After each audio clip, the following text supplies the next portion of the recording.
हर खबर पर होगी आपकी पकड़। डाउनलोड कीजिए एबीपी लाइव ऐप। तो पूरी तरह से मध्य प्रदेश की सियासत में भागम भाग मची हुई है। दोपहर के 1:30 बज रहे हैं और कांग्रेस के बागी नेता ज्योतिरादित्य सिंधिया के बीजेपी में जाने की घड़ी आने वाली है। बड़ी खबर, बीजेपी नेता जफर इस्लाम दिल्ली में सिंधिया के घर पहुंचे हैं। जफर इस्लाम ही वो शख्स हैं जिन्होंने माफ कीजिए ज्योतिरादित्य सिंधिया और बीजेपी के बीच इतनी बड़ी सियासी डील कराई है। ज्योतिरादित्य को बीजेपी में लाने और गृह मंत्री अमित शाह और फिर प्रधानमंत्री नरेंद्र मोदी तक पहुंचाने में जफर इस्लाम ने बड़ी भूमिका निभाई है। मेरे वरिष्ठ सहयोगी सुमित अवस्थी हमसे जुड़ रहे हैं। सुमित, आपसे जानना चाहेंगे कि जफर इस्लाम आप ज्योतिरादित्य सिंधिया के घर पहुंचे हैं। ऑलरेडी बड़ा विलंब हो रहा है कार्यक्रम में, 12:30 बजे पहुंचना था और अब 1:30 बज गया है। देखिए, मेरी बात हुई अभी बीजेपी के कुछ नेताओं से शोभना, और मुझे ये बताया गया कि क्योंकि जेपी नड्डा जो पार्टी के अध्यक्ष है जिनके सामने ज्वाइनिंग होनी है, वो व्यस्त थे पार्लियामेंट की प्रोसीडिंग्स के और वो नहीं पहुंच पा रहे थे उस वक्त तक। 12:30 का जो पहले समय था, इसीलिए उसको आगे बढ़ाकर 2 बजे का समय निश्चित हुआ। और 2 बजे अब जैसे कि आप बता रही हैं, ये तस्वीरें भी हैं, जफर इस्लाम पहुंचे हैं। जफर इस्लाम ही वो शख्स हैं जो बीते 2-2.5 महीने से इस पूरे ऑपरेशन कमल को अंजाम दे रहे थे दिल्ली में। अब जफर इस्लाम क्योंकि सामने आ गए हैं, उनकी तस्वीरें आ गई है। मुझे याद है 3 मीटिंग्स तो मुझे याद है जब जफर इस्लाम बहुत करीबी तौर पर अमित शाह और मध्य प्रदेश के नेताओं के साथ बैठे देखे गए।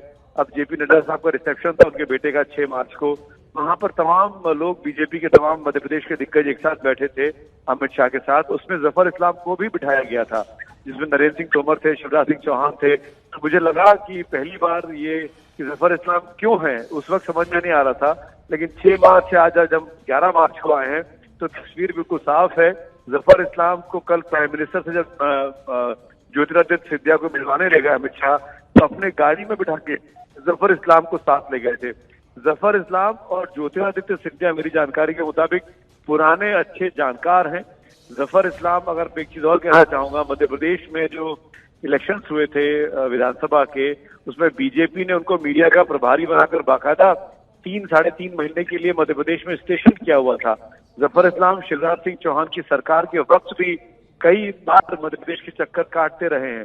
तो जफर इस्लाम एक ऐसा चेहरा था बीजेपी के केंद्रीय नेतृत्व के पास जिनके संबंध मध्य प्रदेश में न सिर्फ भाजपा के नेताओं के साथ रहे, लेकिन बीजेपी के साथ साथ जो दूसरी बड़ी ताकतें हैं, चाहे वो सियासी तौर पर हो चाहे वो व्यापारिक तौर पर हो, उन लोगों को जफर इस्लाम निजी तौर पर जानते रहे।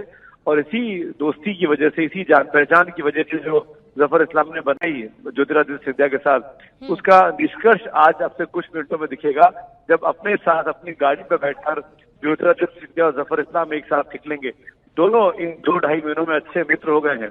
कई बार दोनों के बीच जो बातचीत का रास्ता खुला है शोभना, या बीजेपी के आला कमान के साथ, उसमें इस दोस्ती ने बहुत ही खासा रोल अदा किया है। इसीलिए जफर इस्लाम का वहां पहुंचाना मतलब अब इस पूरे नाटक का पटाक्षेप होने का वक्त आया। जी सुमित अवस्थी, आपसे हम ये भी समझना चाहेंगे क्योंकि आप इस पूरे मामले पर अब नजर बनाए हुए हैं, जैसा कि ज्योतिरादित्य सिंधिया के लिए कहा जा रहा है कि उन्होंने बीजेपी क्यों ज्वाइन की, वो कोई नई पार्टी भी तो बना सकते थे। क्या ये सिर्फ मान सम्मान की लड़ाई है या राज्यसभा की सीट ही खाली निशाना था, या कमलनाथ सरकार गिराना ज्यादा बड़ा एम हो गया था ज्योतिरादित्य सिंधिया के लिए? मैं 2 बातें इसके आपके जवाब में कहना चाहूंगा शोभना। मैं क्योंकि सिंधिया साहब को भी निजी तौर पर पर्सनली जानता हूँ, ये आसान फैसला नहीं था ज्योतिरादित्य सिंधिया के लिए कि वो पार्टी छोड़कर सरकार को गिराने वाला कदम उठाएं।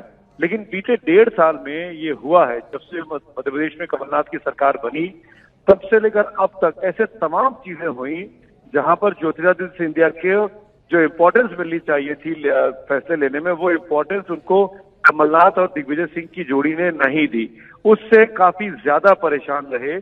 और इस बीच में दिल्ली में जो केंद्रीय नेतृत्व में एक वैक्यूम सा क्रिएट हुआ राहुल गांधी के इस्तीफे के बाद, वो बात को कहने के लिए कोई जगह नहीं मिली ज्योतिरादित्य को अपना गम, अपनी शिकायत किससे कर सके। और इस पूरे चक्कर में, इस पूरे कंफ्यूजन में हाल ये हुआ कि ज्योतिरादित्य सिंधिया अपने प्रदेश में अपने विधायकों के बीच में के साथ अकेले पड़ गए पूरे सरकार होने के बावजूद भी। आपको याद होगा सिंधिया वो पहले शख्स थे कांग्रेस पार्टी के, जब 370 को हटाया गया तो उन्होंने सबसे पहले स्वागत किया और वहां से वो इशारा मिला था कि ज्योतिरादित्य सिंधिया खुश नहीं है कांग्रेस नेतृत्व के साथ। पर ये बात दुनिया को समझ में आ गई, पर आई डोंट थिंक कि कांग्रेस की लीडरशिप को समझ में आई कि नहीं आई। बहुत बहुत धन्यवाद सुमित अवस्थी, हमें ये पूरी जानकारी हमारे साथ बांटने के लिए। और इस समय एक बड़ी खबर आ रही है, वो आपको बता दें। ज्योतिरादित्य सिंधिया के बीजेपी में शामिल होने में अभी समय को और आगे बढ़ाया गया है।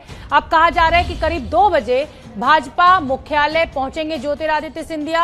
हालांकि जफर इस्लाम ज्योतिरादित्य सिंधिया के घर पहुंच चुके हैं। ये बताया जा रहा है कि जो बीजेपी अध्यक्ष हैं जेपी नड्डा, उनके कुछ कार्यक्रम है और उसके चलते ये पूरा विलंब हो रहा है। जफर इस्लाम ज्योतिरादित्य सिंधिया के घर पहुंच चुके हैं। जफर इस्लाम वही शख्स हैं जिन्होंने ये पूरी कहा जाए कि बीजेपी के जो गृह मंत्री अमित शाह, उनसे मुलाकात करवाई।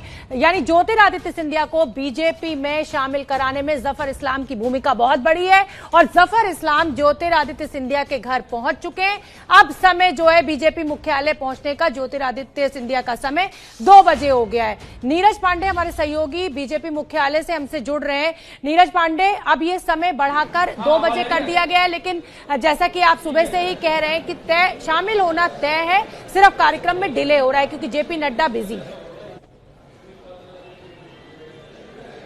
जी बिल्कुल, कार्यक्रम पूरा तय है। जरूर थोड़ी देरी हो रही है क्योंकि खुद जेपी नड्डा अभी भी संसद में एक बैठक में शामिल हैं। वो बैठक अभी चल रही है। माना जा रहा है अगले 10 से 15 मिनट में वो खाली होंगे और सीधे वो भारतीय जनता पार्टी कार्यालय पहुंचेंगे। यहाँ पे एक जानकारी देना बहुत जरूरी है। मध्य प्रदेश भारतीय जनता पार्टी के जो अध्यक्ष हैं BD शर्मा, वो भी भारतीय जनता पार्टी कार्यालय पहुंच चुके हैं।